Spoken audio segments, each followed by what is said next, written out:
All right, let's go number 10. Tyler Higbee. So, Jeff, you had Tyler Higbee at 7.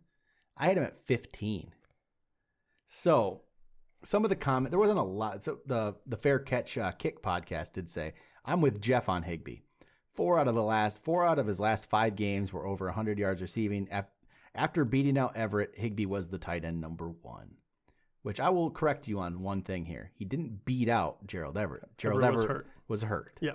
And it does coincide with Higbee's emergence in week 13.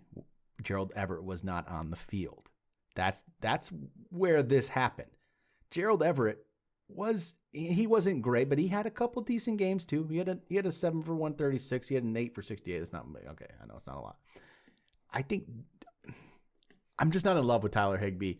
And I don't know if this is going to translate because, I mean, when they targeted him, they went 3-2 and that, so they did fine. But I don't think that's their offense they want to run. I don't think it's going to go run through Tyler Higbee. It's not going to run through Tyler Higbee. It's just not. I'm sorry. It's not. He's not the number 7, Jeff. He can't be that high. I think Gerald Everett's a better athlete than him. I don't think Tyler Higbee's that great. He breaks out at, age 27? I just don't know if that's real. I think this is a Gary Barnidge situation. Remember Gary Barnidge from the Cleveland Browns back in the day? What a callback. I mean, I'm not saying I'm not comparing them as players because I really don't remember what Gary Barnidge looked like at that point. But Gary Barnidge had a 1-year breakout. It happens. I think that's Tyler Higbee. A 4-game breakout. He didn't even do this over a year. I think I'll call it a 5-game breakout. I mean, his last 5 games were really, really good. I mean, they were. From weeks, 13 to 17, he was the number 1 tight end.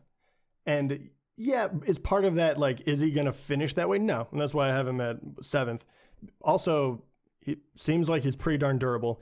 Is he as athletic as even Everett on his team? No. Is he as athletic as these other guys? Yeah. No, he's not. But they use the crap out of it. And I have a hard time hearing people downgrade Higbee when they lift Robert Woods up on this pedestal. I'm not saying you do this, but I've seen this a lot, right? And the whole thing about Robert Woods being lifted up over Cooper Kupp, who finished number 3 last year, or whatever it was, number 4, is the fact that, hey, these last 5 games, this last half of the season, McVay changed it up. He realized he could not have an offense that was built the way they won 2 years ago, right? With Todd Gurley at the helm and all of this stuff.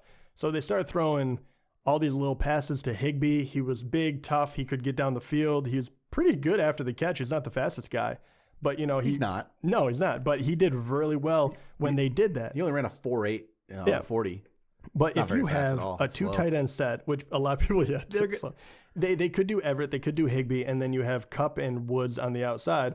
A lot of people are thinking this is the way they're going to develop now, and this is why they think Kupp will go down, Woods will go up because he's better on the outside. And you don't have a running back to lean on as we know of yet.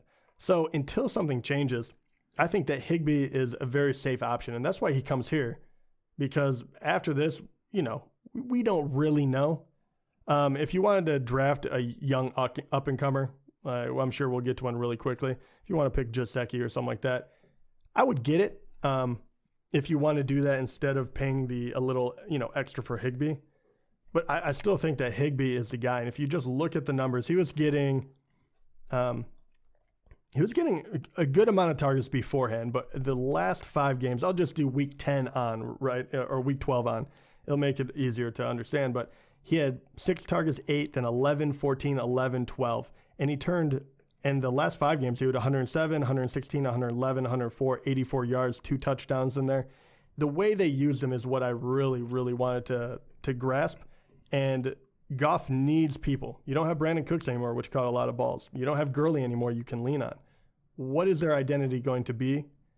I think Higbee is going to play a part in that, even if it wasn't as big as he did the last 5 games of last year. I think Everett will definitely be a piece of that. But Higbee has actually been shown, hey, I can take the ball, I can get it down the field. I don't have to be the guy, but I have to be one of the guys. And that's really what I'm banking on. I think he'll get a lot of targets, and that's really where his value comes from. We'll see. Not there.